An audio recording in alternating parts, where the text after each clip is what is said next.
Can't believe I got up at like 5:30 in the morning this morning to see that 2-1 defeat at the hands of the United States. Certainly wasn't no Canada-Russia 72 series. No, it wasn't. Not even close. No, it was unfortunate overtime. I mean, sure, there was the open net that McKinnon missed. That was hard. That was painful. Yeah. Then there was like the non-call. Of course, too many men on the ice for the Americans, but that's okay. The Americans can have too many men. That's just how they are everywhere in the world. Too many American men on the ice. Yeah, and then the overtime was just brutal. Connor McDavid's like trying to be a one-man team. Like, I'm just going to make the big dash for the net to make the big moment. And just both times it went back the other way hard. The second time, like, on a 3-on-none, basically, in our net. So, I mean, but the 3-on-3 overtime, I mean, I get it. Like, these guys got to go back to North America now. They want to make it quick. But, I mean, really, like, you win a 3-on-3 overtime, it's kind of like a coin flip. It's sort of like a shootout. It's kind of like anybody wins, you know. You can't feel that good about it, sure. But, I mean, they did anyways, and I got to show you this. Oh, my God. There's Kash Patel. He said he had some business to do, and then he took a private government jet there, the FBI Learjet, and he's pouring beer on his head and screaming. He didn't do anything. This kid probably can't play hockey at all. And then they're all jumping up and down singing with Kash Patel. This is Dylan Larkin. His post-concussion syndrome there didn't make him think that maybe he shouldn't be streaming this on Instagram. But they're like celebrating so crazy for a 3-on-3 victory. I mean, that's the hilarious part.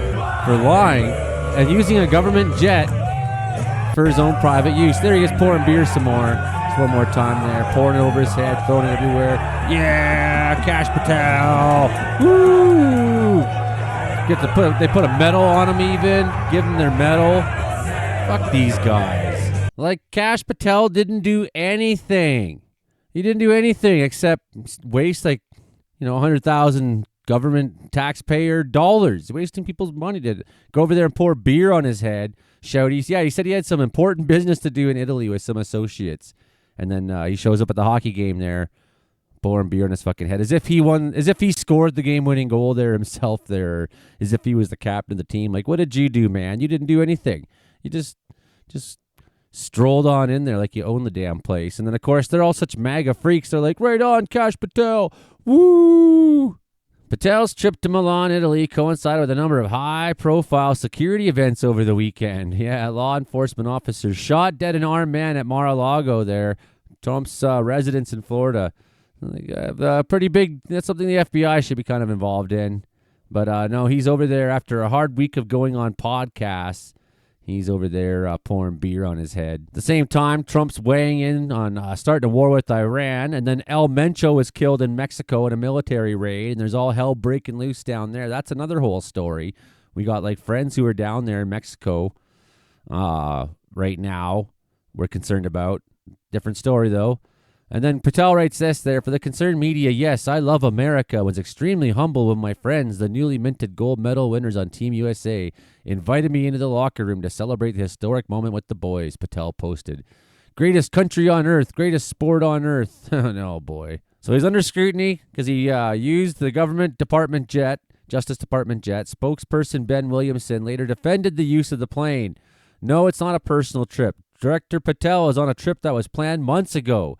That includes meetings with Italian law enforcement and officials and managing the FBI's major role in the Olympic security there.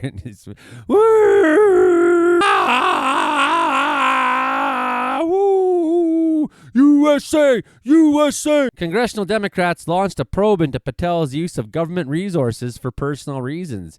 He used a private FBI plane to travel to Pennsylvania to watch his girlfriend, country singer Alexis Wilkins, perform at a wrestling match. She sang the Star Spangled Banner or whatever. A senior official overseeing aviation was forced out of the bureau shortly after the revelations, although Kash Patel's flight schedule is publicly available. Oh, boy. In a November post on X after reports of his trip to the wrestling event, Patel said, "Let me be clear that we will not be distracted by baseless rumors or noise from uninformed internet anarchists and the fake news. I and this FBI will stay laser focused on our mission and continue to reform, rebuilding this bureau from the ground up. What a friggin' clown, eh? He also used the plane for a date night in Tennessee, to a private hunting in Texas, and to a golf resort in Scotland, as well as taking steps to hide the FBI plane from open source flight tracker FlightAware. The bureau director has been criticized for ordering a new fleet of BMWs, which the agency said saved on costs, providing SWAT team protection for his girl team. And he's using the SWAT team to protect his girlfriend sometimes. Mr. Patel, these planes are not yours. They are the property of the U.S. government, paid for by the American people. So, yeah, the humiliation's bad enough that we had to lose, but also this clown got to go over there and pour beer on his goddamn head. I saw a skeet about this that said something to the effect of, it's cool that my tax dollars are being used to turn the FBI into a Make-A-Wish Foundation for a one shitty podcaster. I don't think I could put it any better myself there. It is my dearest wish for someone to read this to Kash in a Senate hearing and force him to defend himself. He'll deflect the and attack the questioner, but I want to see the discomfort in his face of that gnome as he is being spoken of plainly. Maybe his face will look like that because he is genuinely stunned for once and not just high off his tits on anything he can get his hands on. At least that gives him less time to do actual harmful FBI work. Wow. 3 Foggy Problem says, folks, let me tell you, it's a tough time to be a hockey fan. Hockey's a conservative sport. It's a given the vast majority of players are Republicans, and many of them are hardcore MAGA. But Team USA specifically is comprised of some of the most outspoken MAGA shitheads in the NHL, and I was rooting hard against them.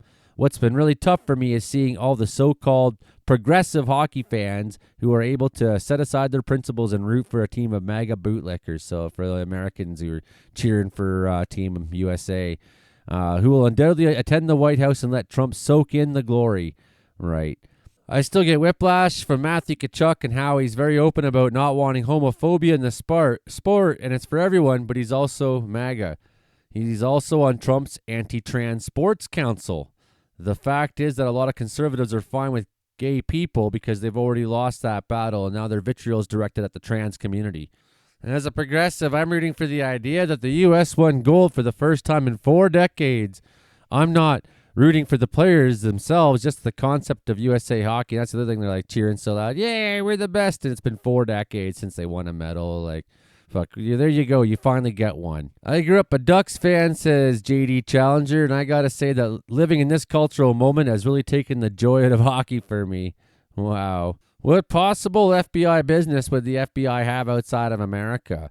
Inside America, FBI. Outside, CIA. Oh, you haven't heard of the hockey exception. Yeah, the hockey exemption there. Of course, totally normal behavior from the director of the FBI. That's how I remember it always being, for sure. The FBI director would always go to like baseball games and snort cocaine off tits there and pour beers on his heads there. I'm a big Columbus fan. Our best player is on the USA team. I'm hoping against all hope that somehow he isn't MAGA, but he seems close with Brady. I know very close with Larkin. I've never seen the head of the RCMP partying with the Canadian national team in a foreign nation. Yeah, that's a good point there. You never see that kind of thing. And this guy says, I love baseball, but I need the USA to lose the World Baseball Classic because I'll be upset when assholes like Kash show up in Instagram stories like this. Wow. But still, wouldn't this celebration closely align with an armed gunman attempting access to Mar-a-Lago, the second incident of an armed individual potentially going after politicians, which stated by law enforcement weren't previously known to law enforcement? Genuinely love it. There's like all kinds of shit going on they don't know about. Murderers are coming around trying to kill politicians. And, I guess we didn't know about that guy. Totally surprised us. Anyways, I'll call you when I get back from Italy. Yeah, it's a damn embarrassment. I can't stand these people. And, like McDavid, he's... last 4 major hockey games, he's been in them. 2 Stanley Cups, plus the 4 nations face-off and the friggin' the friggin' gold medal game. 3 out of 4 of them have ended with Connor McDavid crying. It's hard to tolerate. That's enough crying, Connor. Win something for once or go home. Okay, that's enough for now, everybody. Hit like, share, subscribe. Bye.